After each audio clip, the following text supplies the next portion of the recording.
Hey, everybody. Thank you so much for giving me the opportunity to present. Thank you, Danielle.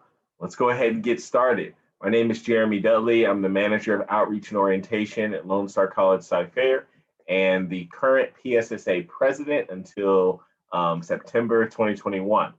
So I've been in the position for a little over a year and a half, and we have a lot of experiences that we've got as the exec committee, and we're happy to be able to share some of the more recent stuff that we've been working on. And so I'm just going to go ahead and get my screen ready to be able to share for you right now.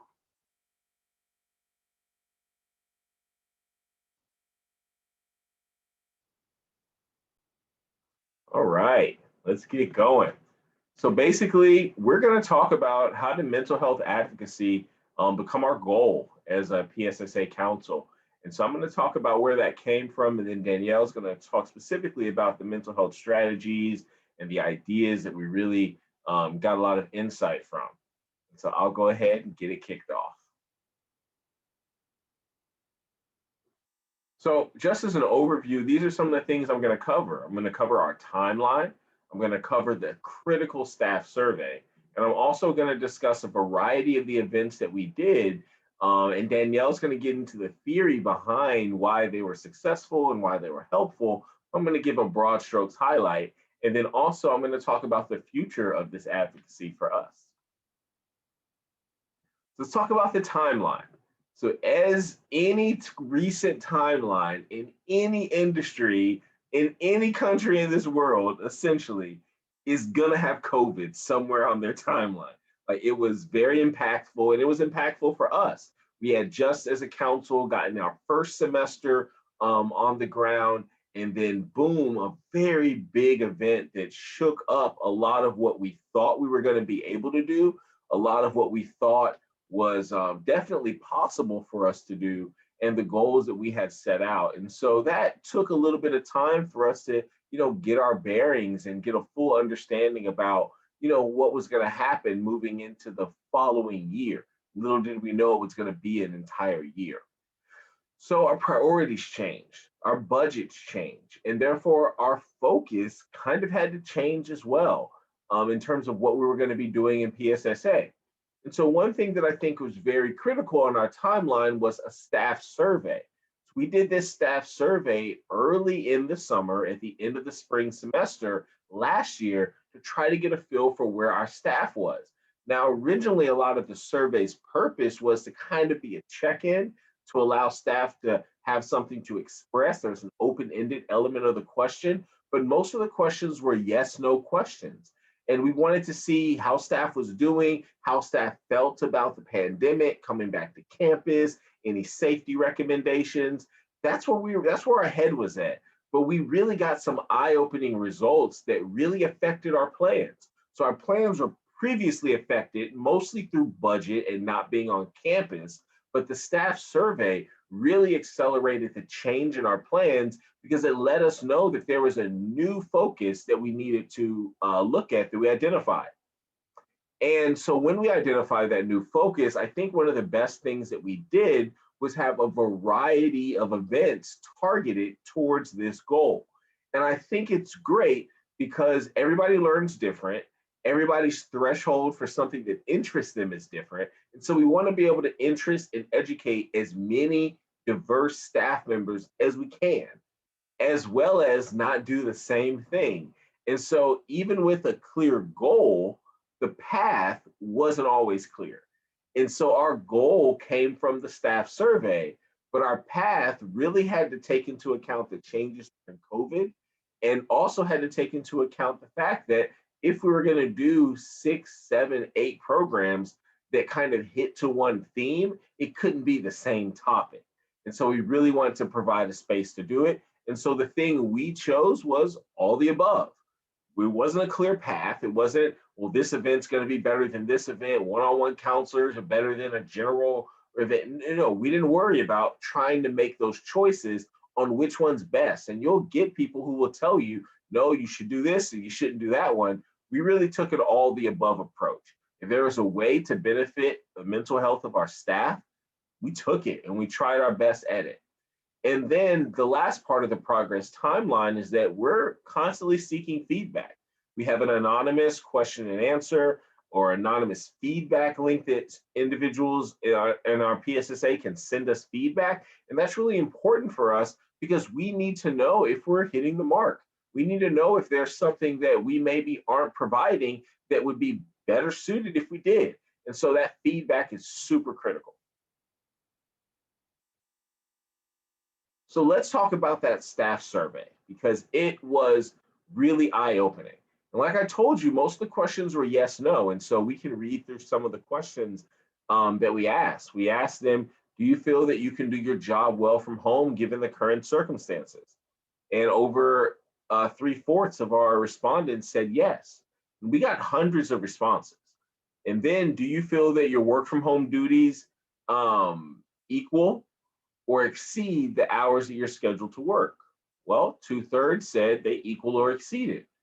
And then we asked, would you feel comfortable returning to campus and potentially working with masks and gloves?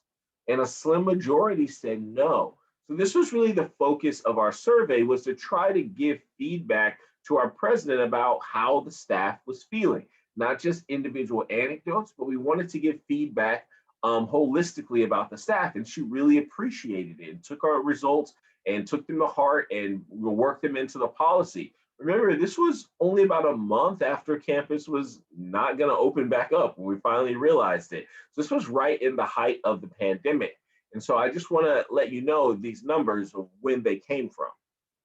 But we also asked respondents to mark if any of these things they were feeling. And so we had a list of things of how COVID could have affected them, and we wanted them to mark if any of them were affecting them.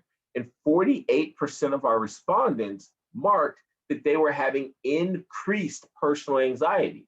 So we didn't just put personal anxiety, we put increased personal anxiety. And that was eye-opening that hundreds of people responded and almost half of them were having an increase in anxiety. And we know how debilitating sometimes a new onset of a mental challenge can be when you have a professional life, personal life, health responsibilities, all of that. The news probably was definitely not helping at that time. So this was eye-opening for us. And just going down the list to read a few, 38% said an increase in caretaking responsibilities. 25% said medical situation or high risk vulnerability was something that they had. 22% said a loss of productive space or technology. A lot of that's having to leave campus and go be in a home filled with kids and spouse and pets. And then we had one that said 13% had loss of spousal income. And that's really critical because looking at our staff holistically, that's something that's super important for any household across this country. And then we saw that 11% said a family member or close friend had a COVID-19 infection. And this was very early on. So that number is much higher now for people who know someone or had a family member who had it or themselves. But only 5% said no direct impact. So at that time, 95% of our respondents were being affected by COVID directly in some way. And I think that's just really eye-opening to see that COVID was having a big effect, even though weren't having, worst case scenarios and we weren't just seeing all these numbers falling off on our staff. We were seeing that our staff were still impacted. So we needed to answer the call. And so very plainly, very clearly, and this was a screenshot from a summer meeting we had, and we presented this, we let our entire PSSA membership know that we were championing mental health advocacy. And it's right there in the meeting. This is the agenda of what we were going through in the meeting. And it's right there. Mental health advocacy was going to be a big part of our year. We wanted to say it. We wanted to make sure people knew it so that they knew help was on the way. We're there to go ahead and let them know this is something we were going to be doing all year, all semester, and we've stuck to that. And so, of course, when you identify a problem, you're going to want to know how are you going to solve it. And so for us, the how really came down to the virtual strategy. So we lost budget, a lot of things were changing, didn't have campus, couldn't come and meet in person. So we wanted to try to maximize virtual events serve staff. That means any kind of virtual event that can serve staff. And the reason why we like virtual events is because it allowed us to get a more diverse set of speakers, speakers that maybe wouldn't have been able to travel to campus, or even speakers that we couldn't have afforded to come to campus, right? And give a private speech. We were able to use YouTube videos, we're able to use professional development videos, even the movie clips to prove a point and make a fun, engaging environment.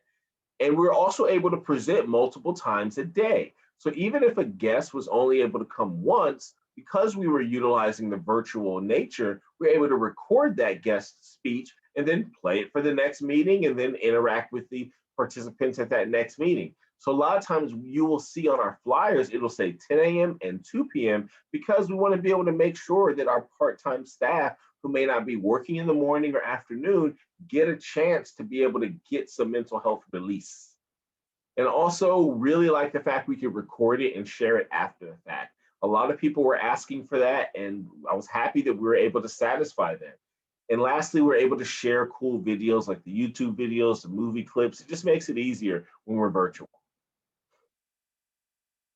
And so the how for us is early and often.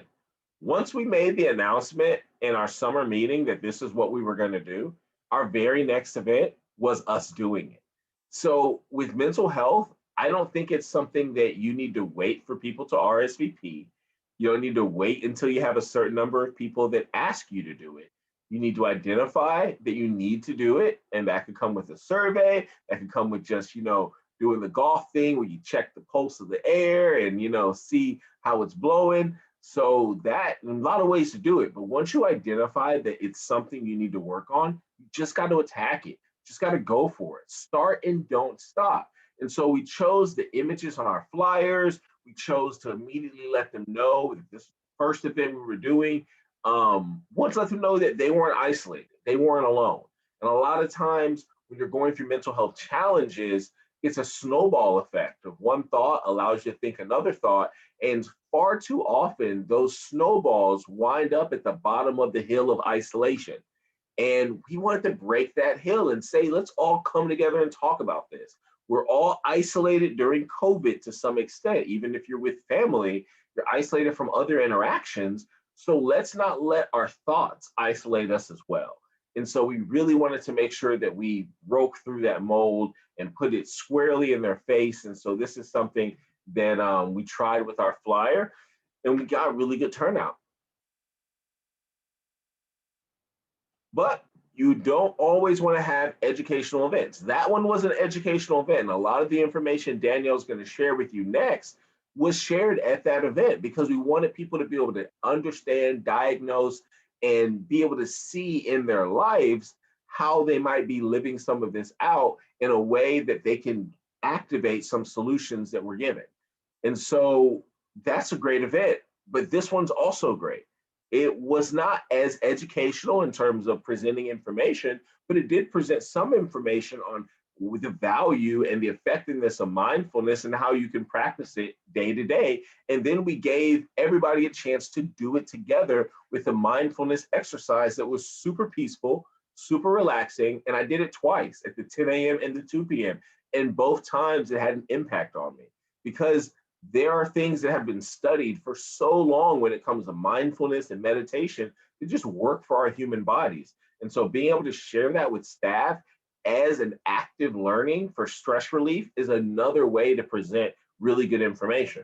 So you can do a seminar, but you can also do I love the lunch and learns, especially when lunch is provided.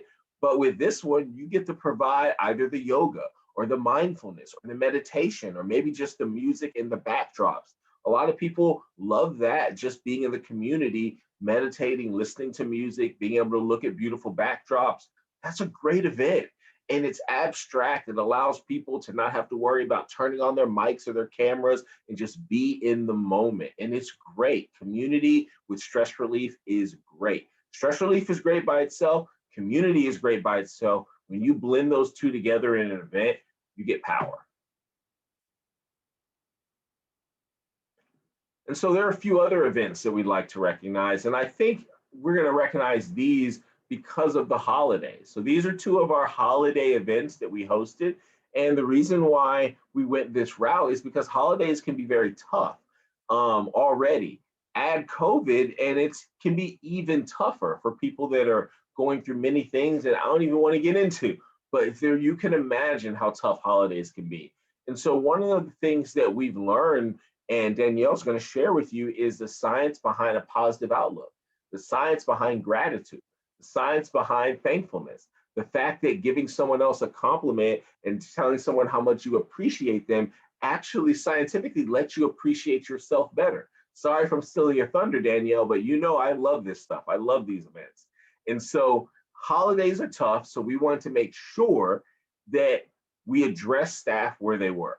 And gratitude is a tool that we use. And so both of these events were centered around inspiring more positivity, more gratitude, more thankfulness as a way to address the mental health and anxiety concerns of our staff. We're just following the science here. So we didn't say this is a mental health day. We didn't say this is mental health month. We didn't say this is a mental health holiday. We didn't say any of that. We just hosted an event that was targeted to mental health. It did not say mental health one time on the flyer or one time probably throughout the events. But these were events where we were just able to thank each other, thank staff members, and spread warmth of fun stories and positive impact that staff members or family members or community members have had on us that we just want to share. And these kinds of events are amazing because guess what? They're really friendly to your budget, they allow community, and they really, really help with individuals who are suffering with mental health challenges. And so for us, I just gotta say, if you don't know what to do for a mental health event and you've done the seminars and you've done a yoga exercise, you're like, I don't know how many more aromatherapies I can do when I'm on WebEx because they can't smell them. So I don't really know. They're just seeing smoke in my apartment or house as we're doing it with them. I get it. So I'm going to give you a default event. Whenever you're in doubt, just celebrate. Celebration's amazing. Just celebrate. Just pull up the numbers on your college. Pull up how many students have been in classes.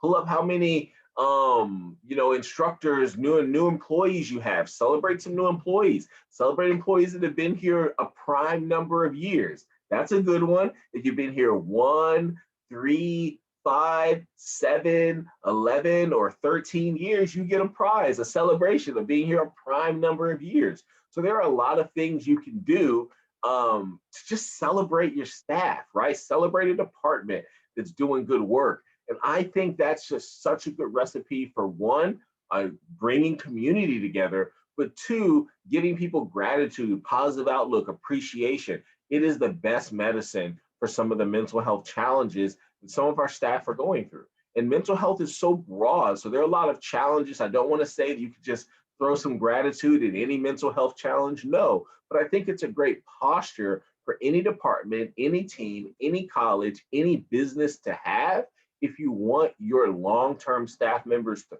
thrive. It's just a great posture to have. So I would coach it no matter what. If you're a sports team, if you're a nail salon, coach and lead in positivity, and your long-term staff are going to get a higher sense of fulfillment and a lower incidence of mental health being a problem in that workspace or in that environment. Like we said, mental health is broad. So individuals' home environments, past upbringing, mental chemistry, all of those things definitely impact. So this is definitely not a one size fits all or a magic solution. It isn't. But what it is, it's a posture. And I love a posture of celebration because it's very easy at many times of the year to reflect on some negative things and to worry about things that haven't happened yet. And what celebration does is it cuts off that future worry and puts an intense focus on the current positives. And that's something that all of us could benefit from.